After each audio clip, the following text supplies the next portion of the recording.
It's funny how love dies quietly, not with a scream, but with the sound of coffee spoons clinking against porcelain. That's how I knew my marriage was over, long before he said it out loud. Ethan used to stir his coffee 3 times, never 4. He said it was a matter of balance. That morning he didn't stir at all. We'd been married for 3 years. 3 years of silence disguised as peace, of polite smiles that never reached his eyes. He was a lawyer, brilliant, composed, the kind of man who could argue his way out of a hurricane. I was a freelance photographer, always chasing light, trying to find beauty where it shouldn't exist. Maybe that's why I stayed. I kept hoping to capture something in him worth keeping. But that morning, when he didn't stir his coffee, I saw it. The end. He looked at me across the kitchen table, his eyes sharp yet distant, like he was memorizing me before letting go. "Daniel," he said quietly, "we need to talk." My heart stuttered. Every bad movie begins that way. He took a deep breath, his hands trembling slightly, a rare crack in his perfect composure. "There's something I need to tell you," he said. "Something I should have said a long time ago." I waited, the air between us thick as glass. He looked away first. His voice dropped, almost a whisper. "I'm in love with your brother." The words hit like a car crash.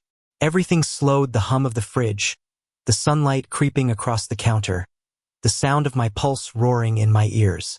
My brother, Alex, the golden boy, the one everyone loved. I laughed.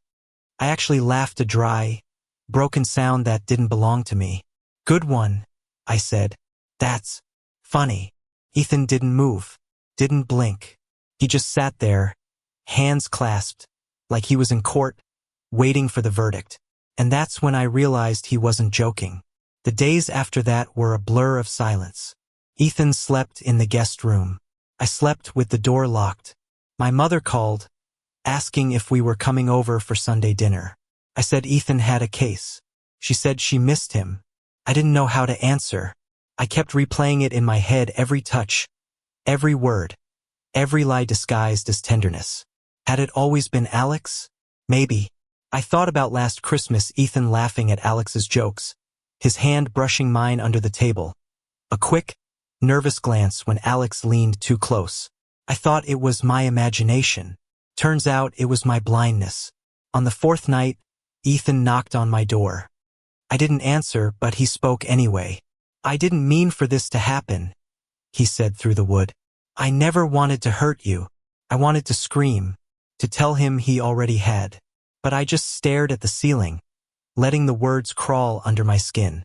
"You can't choose who you love," he continued. "But I wish I could." And for the first time, his voice broke. That's what shattered me, not the confession, not the betrayal, but the sound of his pain. Because I knew him. I'd lived beside him long enough to recognize the weight behind those words. He wasn't cruel. He was just lost like me. A week later, he moved out. He left quietly, the same way he'd always lived, with order, precision, and silence. The last thing he said to me was, "You deserve someone who looks at you the way I look at him." I wanted to hate him. I tried. But love doesn't flip off like a light switch. It fades slowly, painfully, until you can breathe again. I threw myself into work. Photographing strangers was easier than facing my own reflection. Cities blurred by Seattle, Chicago, San Francisco, faces that meant nothing, lights that burned too bright. But at night I still thought of him. The way he used to fix his tie in the mirror, the quiet hum when he read before bed, the way his lips brushed my temple when he thought I was asleep. It's cruel, the things you remember. Then one afternoon, 6 months later, Alex called. His voice was hesitant. "Dan, can we meet? There's something I need to tell you." My stomach twisted. We met at a small cafe downtown, the kind that smelled of rain and regret. Alex looked different, older somehow, weighed down by something invisible. "I didn't know," he said, eyes glossy. "I swear, I didn't know until after you found out." Ethan never said anything. I wanted to believe him. Maybe I did. But forgiveness isn't a switch either. "I just want you to be okay," he said softly. And then he added, "He's not okay either." My heart sank. What do you mean? Alex hesitated. He left town. He quit his job. Said he needed to figure out who he was without breaking anyone else. For a moment, I saw him again, Ethan, standing on the porch that last morning, sunlight behind him, trying so hard to stay composed while his world fell apart. A year passed before I saw him again. It was late autumn in Portland, the kind of day where the sky feels like it's carrying a secret. I was covering a local photo exhibition. My work had started gaining traction, and I told myself I'd moved on. That's what you're supposed to say when people ask. Anyway, then I turned a corner, and there he was, Ethan. He stood near a painting, his posture still immaculate, but there was something different, softer, maybe even human. His hair was longer, a few strands brushing his forehead. He looked tired, older, but in a way that made him more real.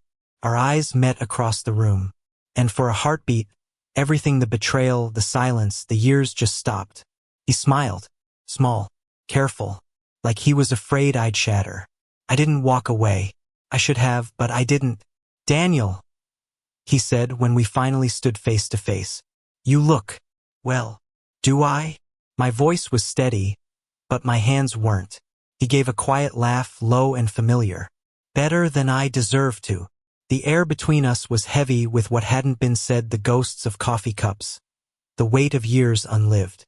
I didn't expect to see you here, I said. I moved back a few months ago, he replied. I'm teaching law now at the university. Less arguing, more listening. He paused. I'm trying to be someone different. I wanted to ask if Alex was still in the picture, but the words caught in my throat. I didn't need to. The absence said enough. He seemed to read my silence. Alex and we didn't work out, he said softly. It wasn't what I thought it was. Maybe it was never love, maybe it was confusion, or guilt, or something I mistook for home. I looked at him, then really looked, and for the first time in years, I saw the man beneath the armor. Not the cold lawyer, not the betrayer, but someone who'd been just as lost as I was. I hurt you, he said, his voice trembling, and I will never stop being sorry for that. Then why are you here? Because I needed to tell you that, he said. Not to ask for forgiveness, just to give it back to you and maybe to myself. I didn't know what to say, so I just nodded. We talked for hours. About nothing, about everything. The gallery emptied. The lights dimmed. And still we sat there, two people bound not by love anymore, but by the memory of it. When the rain started outside, we stepped into it together. No umbrella, no plan. Just the sound of the city breathing around us. He walked me to my car, his hands deep in his coat pockets. I still think about you, he said quietly.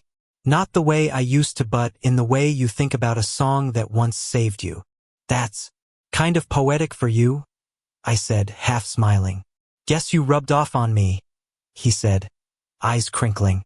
For a moment it felt easy again, the way it used to be before everything cracked. He hesitated before speaking again. Do you ever think we could? No, I said gently. We had our time.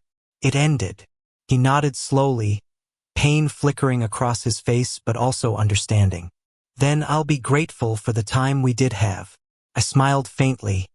So will I. He reached out, not to hold me, but to brush a raindrop from my cheek. It was a gesture so small, so achingly familiar, it almost undid me. Goodbye, Ethan. Goodbye, Daniel. He turned and walked away, the rain swallowing him whole. I watched until he disappeared down the street, his figure fading into the gray. And for the first time, I didn't feel broken. I felt free. 6 months later, my photo series After the Storm was displayed at a national gallery. The final piece, a shot of two figures standing apart in the rain, caught the most attention. People said it felt intimate, sad, healing. They asked who the men were. I just said, someone I used to love. After the exhibit, I moved to New York. The city was loud, alive, and endlessly unfinished like me. I started taking portraits again, this time of couples, real ones, messy ones, people who weren't afraid to be seen. One afternoon, while photographing in Central Park, a stranger approached me. He was holding a dog on a leash, smiling like the world hadn't taught him to be cautious yet. His name was Miles. He was a writer. We talked about art, about coffee, about all the small things that make life bearable. He asked me to dinner. I said yes. And just like that, without the grand drama, without the pain, something new began. Sometimes I still dream of Ethan. Not as the man who broke me, but as the one who taught me what love isn't, and in doing so, made room for what love could be. Life doesn't always give you neat endings. It gives you moments, some sharp, some soft, and asks you to build something beautiful out of them. Standing by the Hudson one evening, camera in hand, I watched the sunset bleed across the water. For the first time in a long time, I didn't think of what I'd lost. I thought of what I'd found, and I smiled because somehow, after all the wreckage, I'd learned how to love again. Thank you for listening. Don't forget to like and subscribe to stay updated with the latest videos.